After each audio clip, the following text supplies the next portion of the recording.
गुरुर्देवो महेश्वरा गुरुर् परब्रह्म गुरुर् साक्षात् परब्रह्म तस्मै श्री गुरुवे नमः। आता या श्रीपाद बाबांच्या पुण्यतिथीच्या निमित्ताने होणाऱ्या या संत वैष्णव मेळाव्यामध्ये माझ्याकडे ही प्रवचन रूपी सेवा आलेली आहे। आता महाराजांचं म्हणणं आहे की 5-5 मिनिटात आवरा, मला तर ते शक्य असो कमीत कमी वेळात मी तुम्हाला सांगण्याचा प्रयत्न करणार आहे। मी काही कोणी प्रवचनकार नाही, कुठला महाराज पण नाही, तुमच्यासारखाच एक साधक आहे। आजच्या या सेवेसाठी मी 9व्या अध्यायातील 57 ते 59 पर्यंतच्या 60 पर्यंतच्या ओव्या घेतलेल्या आहेत। त्या ओव्या असे आहेत, पाहे पा दूध पवित्र आणि गोड, पासी त्वचेची पदरा आड, परी ते वेरुणी गोचिड, अशुद्ध कायन सेविती, का कमलकंद आणि दर्दुरी, नांदणूक एकेची घरी, परी परागु सेविजे भ्रमरी, जवळीला चिकलूची उरे, ना तरी नी दैवाच्या परिवरी, लोह्या ऋतलिया आहाती सहस्रवरी, परी तेथ वैसुनी उपवासू करी, का दरिद्री जिये, तैसा हृदयामध्ये मी राहू, असता सर्व सुखाचा आरामू, किम प्रांतासी कामू विषयावरी। आपल्या सेवेसाठी ज्ञानेश्वरीतील 9व्या अध्यायातील 3ऱ्या श्लोकावर माऊलीने केलेली टिप्पणी, ओळी नंबर 57 ते 60 या ओळीमधून आपल्याला काय सांगतात, ज्ञानेश्वर माऊली सांगते, या ठिकाणी देवाचा पत्ता सांगितलेला आहे। आता मी नेहमी सांगत असतो, मी काही प्रवचन करत नाही, जास्त पाठांतराचा विषय सांगत नाही, कारण हा विषय पाठांतराचा नाही, आपली जी भक्ती आहे, आपला जो परमार्थ आहे। अजूनही तुम्हाला असं वाटतं का की तुमच्या मनामध्ये जे भ्रम होते ते भ्रम संपूर्ण गेलेत का? आणि ते भ्रम घालवण्यासाठी कीर्तन आणि प्रवचनाची योजना आहे। म्हणून कीर्तन आणि प्रवचनाचा विषय कोणता असला पाहिजे। आणखी एक तुमच्या लक्षात आणून देतो, तुम्ही महाराष्ट्रातून या ठिकाणी घोटीमध्ये येतात, या संत वैष्णव मेळाव्याला येतात, तर तुम्ही काय कशासाठी येतात, काय ऐकण्यासाठी येतात, हा महत्वाचा विषय आहे। तुम्ही आम्हाला ऐकण्यासाठी येत नाही, कोणता महाराज कसं बोलतो, काय बोलतो हे ऐकण्यासाठी तुम्ही येत नाही। तुम्ही येतात एवढा मोठा आपला वेळ खर्च करून श्रीपाद बाबांना ऐकण्यासाठी येतात। आणि म्हणून प्रत्येक कीर्तनकार आणि प्रवचनकाराची जबाबदारी आहे, प्रत्येकाचा विषय फक्त आणि फक्त श्रीपाद बाबा असला पाहिजे।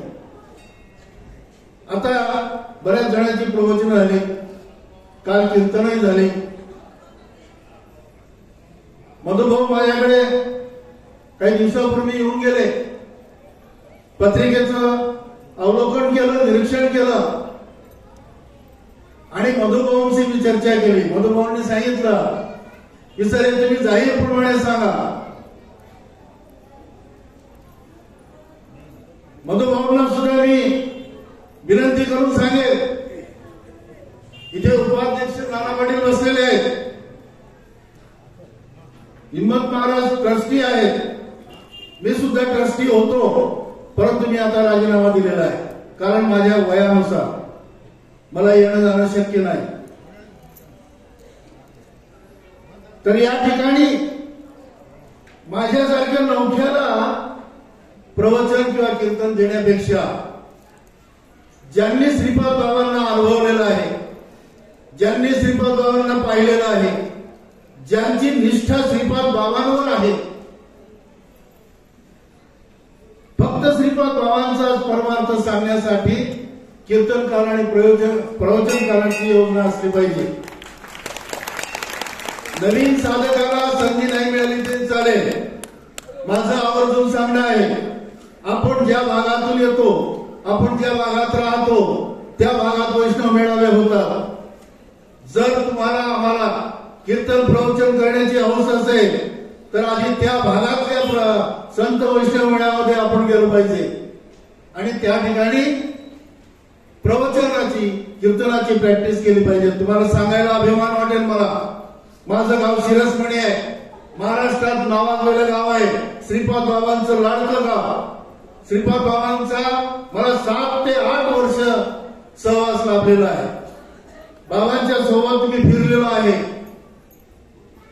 समाजामध्ये अजूनही खूप भ्रम आहेत आणि ते भ्रम काढण्याचं काम फक्त श्रीपाद बाबांनी केलेलं आहे आणि म्हणून आपण या मार्गाकडे वळलेलो आहोत. भ्रम कोणते आहेत तेही मी सांगेल तुम्हाला. आणि म्हणून मी नेहमी सांगत असतो की कीर्तनकार आणि प्रवचनकाराची जबाबदारी आहे समाजामध्ये तुमच्या आमच्यामध्ये जे भ्रम निर्माण करून ठेवलेले आहे इतर परमार्थातील लोकांनी, इतर महाराजांनी जे भ्रम तयार करून ठेवलेले ते भ्रम घालवण्याचं काम आपण केलं पाहिजे. आणि ज्या दिवशी हे भ्रम घालवण्याचं काम कीर्तनकार आणि प्रवचनकार करतील त्या दिवशी आपला परमार्थ आणखी वाढल्याशिवाय राहणार नाही. कुणाचीही हिंमत होणार नाही आपल्या परमार्थाकडे बोट दाखवण्याची. हे घुमाडे आहेत आणि हे असं करतात तसं करतात अशी म्हणण्याची हिंमत नाही. कारण आता आपला हा सत्य परमार्थ आहे. आता विषय कोणता असला पाहिजे अजूनही तुम्हाला सांगतो. हरिपाठ म्हणणारे महिला मंडळ असतील, बरेच जणांचे पाठही असतील. ज्ञानेश्वरीचं तुम्ही वाचन केलं असेल. बरेचसे कीर्तनकार असे तयार झाले त्यांनी अजून ज्ञानेश्वरी वाचलेली नाही. मी वैष्णव मेळाव्याला जातो, नवीन कीर्तनकार दिसल्यानंतर मी ओळख करतो आणि विचारतो, बाबा रे तू कीर्तन करतोय, किती वर्ष झाले, कधीपासून करतोय, ज्ञानेश्वरी वाचली का? काय उत्तर येतं? नाही. मग तुम्ही सांगा, ज्याने ज्ञानेश्वरी वाचली नाही, ज्याने ज्ञानेश्वरीचा अभ्यास केला नाही, ज्याने एकनाथ भागवत वाचलं नाही, तो काय कीर्तन सांगणार आहे? कीर्तनामध्ये 2 फरक पडतात, 2 प्रकार येतात. आपल्याला त्यांच्यात का फरक पडतो? श्रीपाद बाबा नेहमी सांगायचे, आळंदीकरांचं जे कीर्तन असतं तेही कीर्तन करतात, तेही ज्ञानेश्वरीवर बोलतात, पण फरक कुठे पडतो? तुम्ही करते, आम्ही करते, बाबा सांगायचे, मग थोडा फरक पडते. आणि ते फरक काढण्यासाठी आपला हा संत वैष्णव मेळावा आहे. त्याच्यासाठी आपली ही कीर्तन प्रवचन आहे. त्यांची वर्णनात्मक असतात, पाठांतर करून केलेली कीर्तन असतात. आपलं कीर्तन हे अंतरंगातून येतं, आतून येतं. तिथे आपली बोलायची गरज नाही. कोण बोलतं? आम्ही म्हणतो, आम्ही बोलतो, आम्ही प्रवचन करतो. नाही, आपण इकडे प्रमाण देतो. चाले हे शरीर कोणाची असते, बोले हे शरीर कोणाचे असते, चालवी बोलवी एक नारायण. मग तो नारायण तुमच्यात आहे. मग तो नारायण केव्हा बोलेल तुमच्यात? काही वेळेला आमची इथे फजिता होती, आठवत नाही. म्हणजे काय होतं नेमकं बघा, आम्ही नाम बरोबर करत नाही जोपर्यंत तुम्ही नाम साधना चांगली करणार नाही. श्रीपाद बाबांनी मला परिपक्व केलं आणि मग मला सांगितलं की सर आता प्रवचनाला बसा. हे हसी मजाक नाहीये, इतकं सोपी गोष्ट नाहीये. विषय मांडायचा आहे, टाइमपास नाही करायचा. आणि ते येण्यासाठी, आतून ते शब्द उमटण्यासाठी तुम्हाला काय करावं लागेल? ती नाम साधना करावी लागेल. याच्यासाठी मी तुम्हाला एक प्रमाण देतो, एक उदाहरण देतो. बाहुलीचं उदाहरण आहे बघा, ज्ञानेश्वरीमध्ये आहे, पृथ्वी निधाने भरली घनदाट, बरी पायाळू मीन प्राप्ती होईल. जमीन अशी सुईच्या टोकावर व्हावेल एवढी रिकामी नाही की ज्या ठिकाणी पाणी नाही. प्रत्येक ठिकाणी पाणी आहे, पण ते केव्हा लागतं? जेव्हा तुम्ही हा मैला काढा, माती, खडक, हे जे काही त्या पाण्यावर आवरण आलेलं आहे ते आवरण काढण्यासाठी ते बोर आहे, तिथे साधन बोर आहे. मग तुमच्या आमच्या हृदयामध्ये जर भगवंत आहे त्याच्यासाठी मी ही ओवी घेतलेली आहे. तैसा हृदयामध्ये असता सर्व सुखाचा आराम की पार्थासी कामू विषयावरी. आणि तो जर सुखाचा असा राम आमच्या हृदयामध्ये आहे आणि बाबांनी तेच सांगितलं आपल्याला. बाबा सांगायचे चांगला विचार केला तर पाहुणे तुम्हीच देव आहात. याचा अर्थ काय, देव जर आमच्यामध्ये आहे आणि देवाचं ज्ञान द्यायचं आहे, देवाचीच माहिती द्यायची आहे, देवाचीच भक्ती कशी करायची हे सांगायचंय. तुम्हाला आपल्या पदरचं काही सांगायचं नाही. मग देव सांगेल ना ते. केव्हा सांगेल, जेव्हा तुमचा तो बोर पाण्यापर्यंत गेला तेव्हा पाण्याचे फवारे उडाले. मग तुमच्या अंतरामध्ये जे भगवंताचं ज्ञान आहे ते तुमच्या मुखातून तेव्हा बाहेर पडेल, जोपर्यंत तुमचं ते नाम त्या अंतरामध्ये हृदयामध्ये राम आहे तिथपर्यंत पोहोचत नाही, तोपर्यंत तुम्हाला ते ज्ञान सांगता येणार नाही. तुम्ही कितीही पाठांतर करून या. मी नेहमी सांगत असतो, आपण काय म्हणावं, मी असं सांगणार, मी तसं प्रवचन करणार, मी असं पाठांतर केलेलं आहे, पण इथे आल्यावर त्याची बोलती बंद होणार.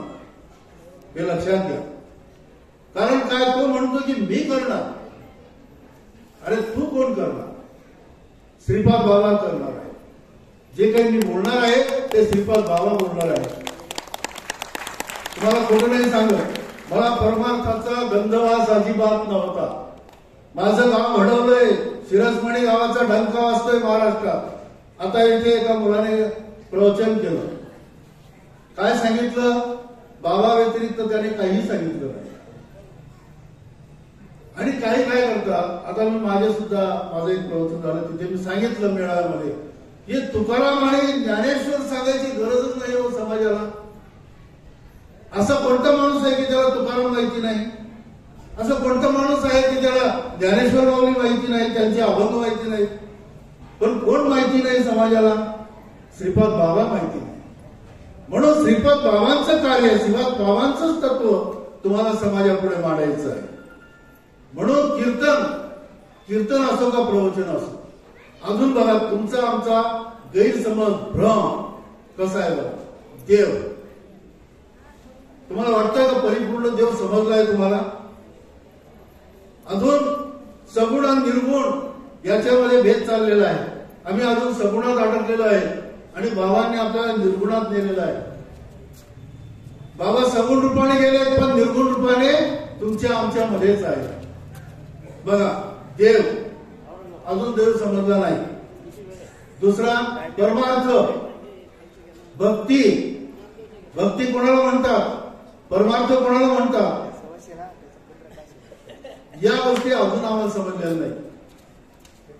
आम्ही ज्ञानेश्वरी वाचली, पण ज्ञानेश्वरीची जोपर्यंत पहिली ओवी समजत नाही, ओम नमोजी आद्या वेद प्रतिपाद्या जय जय स्व संवेद्या आत्मरूपा देवा तूची गणेशू सकलार्थमती प्रकाशू म्हणे निवृत्ती दासू अवधारी जोजी. ही ओवी काय सांगते बघा.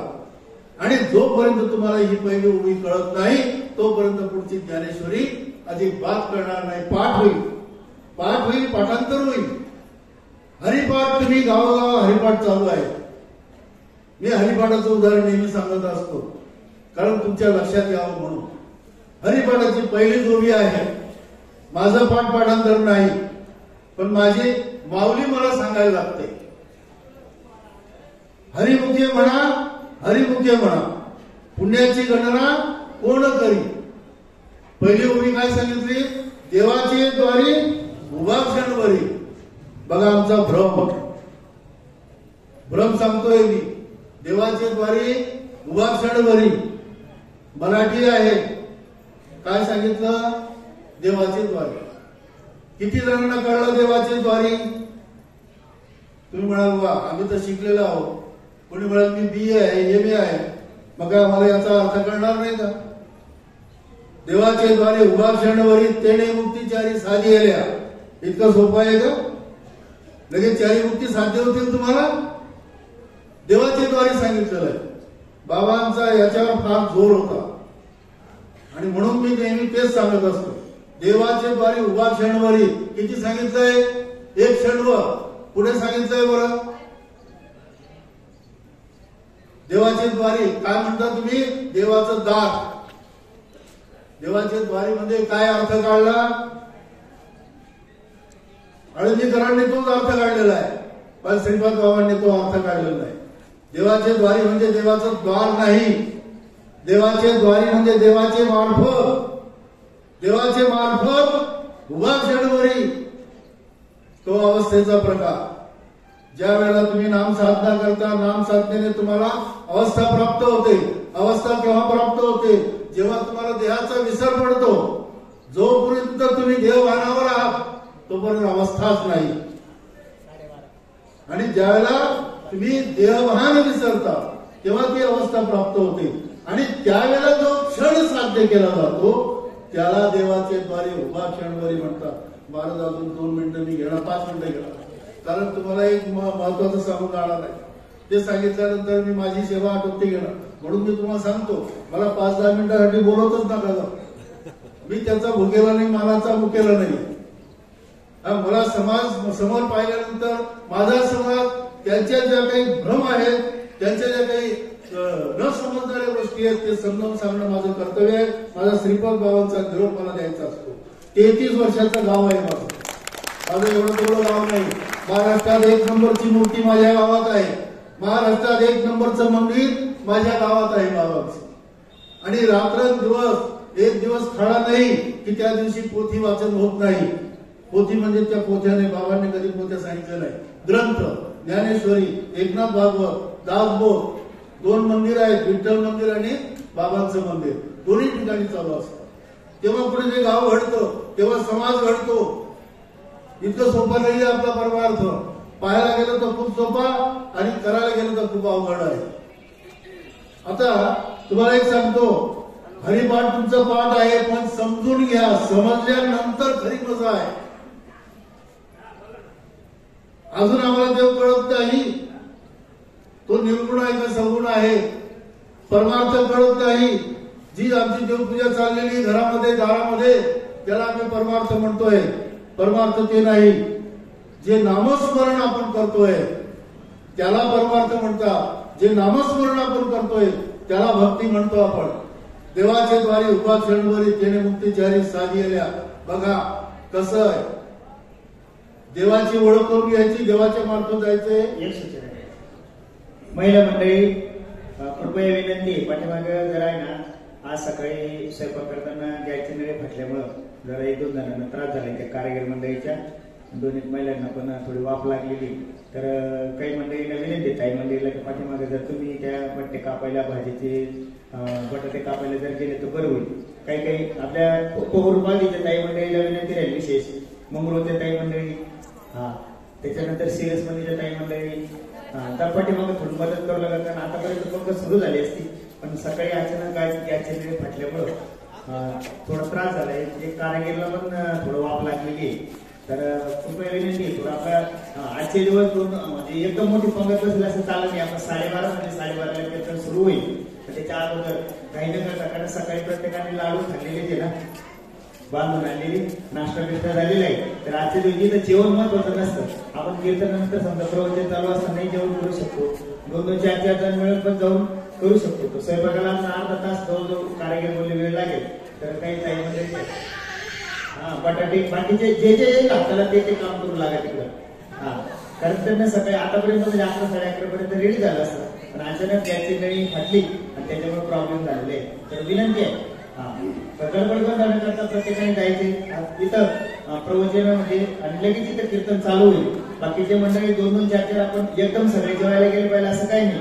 तर थोडे जाऊन सुद्धा आपलं तिथं चालू झालं म्हणजे 10-20 जाऊन जेवण करून आले तरी यायचं, जायचं पटकन आणि जेवण करून त्या पद्धतीने इथे येऊन परत बसायचं. अशा पद्धतीचं नियोजन लावावं लागणार आहे. कारण काही वेळेला जसं प्रसंग असतो तसं त्या पद्धतीने आपल्याला एक सकाळी अचानक ही घटना अचानक झाल्यामुळे मात्र थोडासा त्रास होतो. ठीक आहे ना, बोला. देवाचे द्वारी उभा क्षणभरी तेने मुक्ती जारी साधिल्या. हे थोडक्यात मी तुमच्या लक्षात आणून देतो. आता देवाचे द्वारी म्हणजे देवाचं द्वार नाही, देवाच्या मार्फत जायचंय. आता याच्यासाठी मी एक दृष्टांत मी सांगत असतो. आता समजा तुमच्या येथे तुमचं गाव जे असेल ते आपण घोटीच धरूया, जाऊया. कारण तुमचं प्रत्येकाचं गाव काही मला माहित नाही. आता समजा मी सर्व्हिसला होतो, आधी दुसऱ्या गावाला होतो आणि नातेवाईकांना माझा पत्ता तिथला दिलेला होता. आता बदली झाली माझी घोटीला. बघा लक्षात घ्या कसा मुद्दा आहे तो. देवाच्या द्वारे उभा क्षणभरी हे समजावून सांगतोय मी तुम्हाला. घोटीला बदली झाली. माझ्या नातेवाईकांना मी सांगितलं की मी आता त्या मागच्या गावाला मी नाहीये, आता माझी बदली घोटीला झालेली आहे. मग घोटीला झाल्यानंतर मी त्यांना पत्ता दिला, माझा पत्ता मागितला, पत्ता दिला. गोरखरत्न पाटील, मुक्काम पोस्ट घोटी, तालुका जिल्हा नाशिक. आता तुम्ही एक सांगा, पत्ता बरोबर का चुकीचा? पत्ता एकदम बरोबर आहे. घोटीचा पत्ता दिलेला आहे. घोटीमध्ये माझ्या नातेवाईकांनी पत्र पाठवलं, पत्र पोस्टात आलं.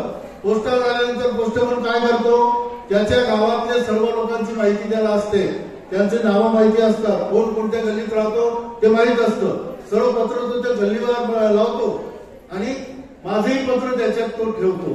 त्याने ते नाव वाचलं, गोरखरत्न पाटील. कोण आहे माहित नाही, तो ओळखत नाही. देवाच्या द्वारे उभा क्षणभरी त्याने मुक्तीचारी साधी आल्या. बघा आता गावात पत्र आलं, पोस्टमनच्या हातात आलं, पण पत्र मला मिळत नाही.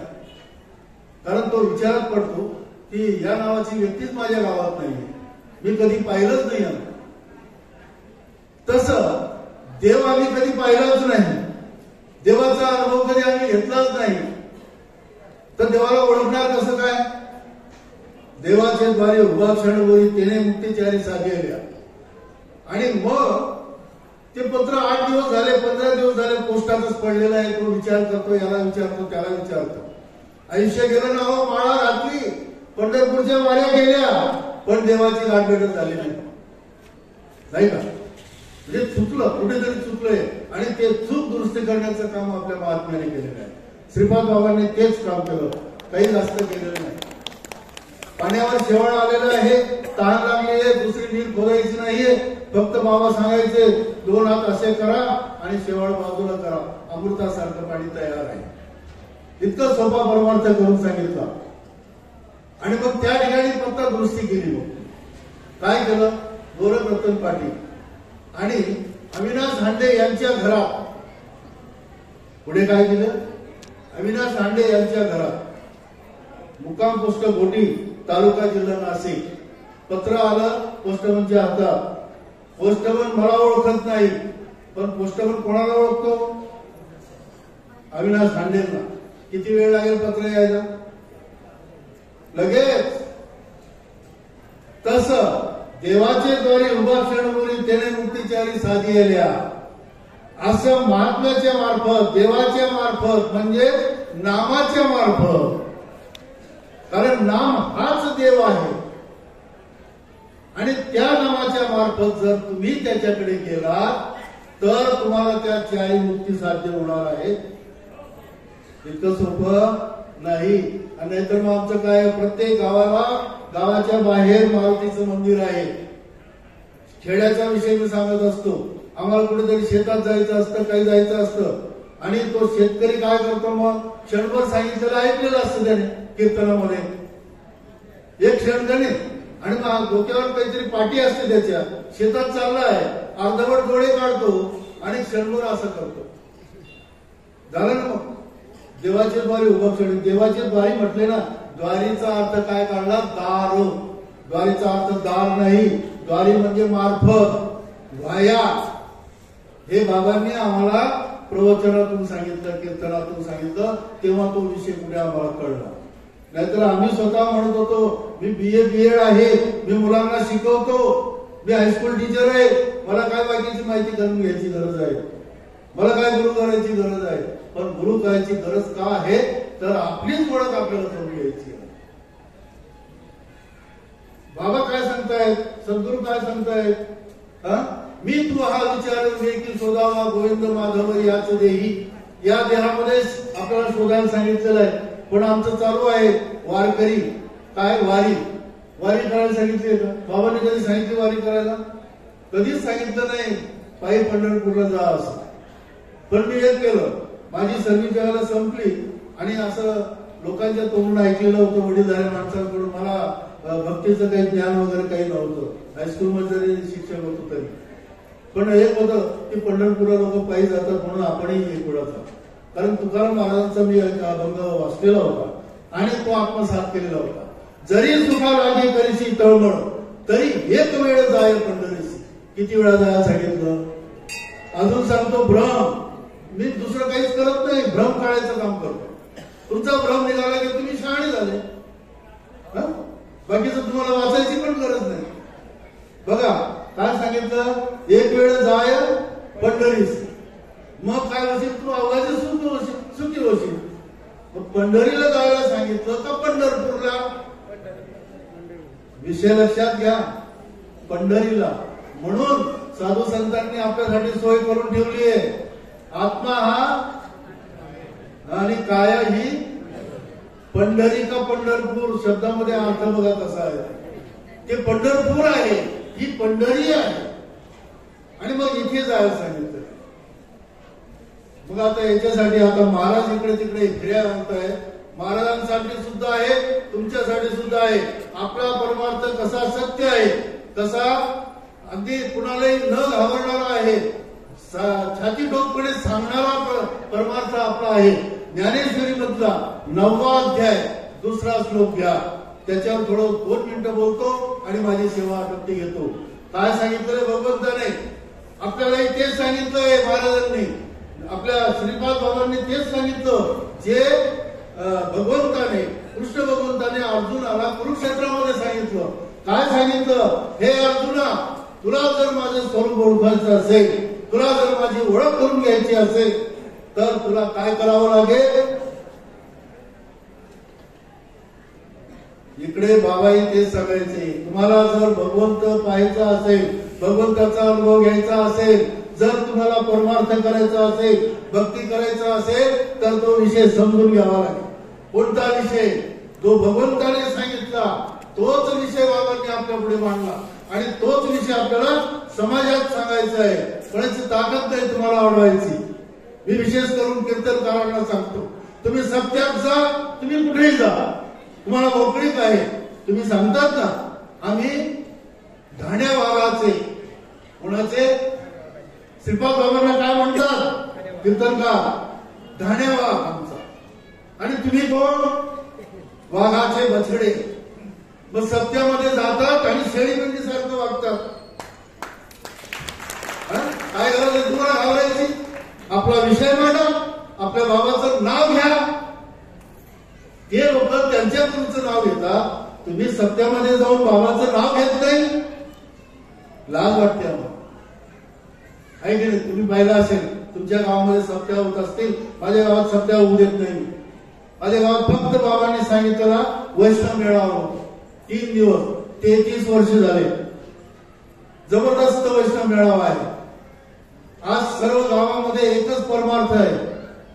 आळंदीकरांचं कीर्तन अजून माझ्या गावात झालेलं नाही आणि होणार नाही जोपर्यंत मी आहे तोपर्यंत. पुढे काही सांगता येत नाही, कारण बाबांचा वसा आपण चालवतो आणि सत्य मिळालंय. कारण कुरुक्षेत्रामध्ये श्रीकृष्ण भगवंत अर्जुनाला सांगतायत. काय सांगता की हे अर्जुना, तुला जर मधुर व्हायचं असेल, माझी ओळख करून घ्यायचं असेल, माझं स्वरूप ओळखायचं असेल, मी कोण आहे ते तुला पाहायचं असेल, तर राजविद्या राजगुह्यम अति पवित्र उदम उत्तमम प्रत्यक्ष वगम धर्मम सुसुखम कर्तव्यम. सांगा छाती ठोकपणे, ही तुझ्या बापाने लिहून ठेवलेलं आहे. तो किती का मोठा महाराज असेल ना. जय हरी. काय सांगितलं पाहिजे की श्रीकृष्ण भगवंताने असं सांगितलेलं आहे आणि तेच माझ्या श्रीपाद बाबाने सांगितलेलं आहे. काय सांगितलं? राजविद्या सांगितली, राजगुह्य सांगितलं. कसं आहे ते राजगुह्य? आजही ते गुह्य आहे. हे काय म्हणतात? आमचं उघडा मंत्र जाणा आणि रामकृष्ण हरी म्हणा. कोण म्हणतं रामकृष्ण हरी म्हणू नका असं? आपण म्हणत नाही का? तो वाचा शुद्धीसाठी आहे, तुमचा अंतरंग हृदय शुद्धीसाठी, हृदयातला परमार्थ जाणून घेण्यासाठी, परमेश्वर जाणून घेण्यासाठी तुम्हाला ती राजविद्या समजून घ्यावी लागेल. आणि ते बघा कसं म्हणतं पुढे, राजविद्या राजगुह्य. एक गुह्य आहे ते आजही जसे तसं गुह्य आहे. आणि पुढे काय सांगतात? अति पवित्र अतिशय पवित्र आहे, त्याच्यापेक्षा दुसरं काहीच पवित्र नाही. आणि प्रत्यक्ष वगम शब्द बघा काय आहेत, एक एक शब्द. प्रत्यक्ष वगम म्हणजे प्रत्यक्ष अनुभवाला येणार, तर त्यावेळेला आलं मी आता येणार नाही, ते आजही येतं आणि उद्याही येणार आहे. प्रत्यक्ष वगम धर्मम सुसुखम. काय सांगितलं? धर्मानुसार असणार, धर्मानुसार असणार अतिशय पवित्र ज्ञान आहे. आता बरंच तुमच्या पाया पडतो. हो, बिलकुल. तुमच्या पाया पडतो. मी पण माफी मागतो, जास्त वेळ घेतला त्याबद्दल माफी मागतो. परंतु काय आहे, हे बाबांचं व्यासपीठ आहे आणि तुम्ही सर्व राजहंस आहे. राजहंसांना राजहंसासारखंच बोललं पाहिजे, तर तो वेळ बसेल ना. बोला पुंडलिकावरदे श्री ज्ञानदेव तुकाराम. काय चुकलं असेल तर माफ करा. तुम्ही संत मानतर मोठे आहात आणि जे काही तुम्हाला योग्य वाटलं असेल, आपल्या श्रीपाद बाबांचं असेल, त्याचा मात्र अवश्य स्वीकार करा.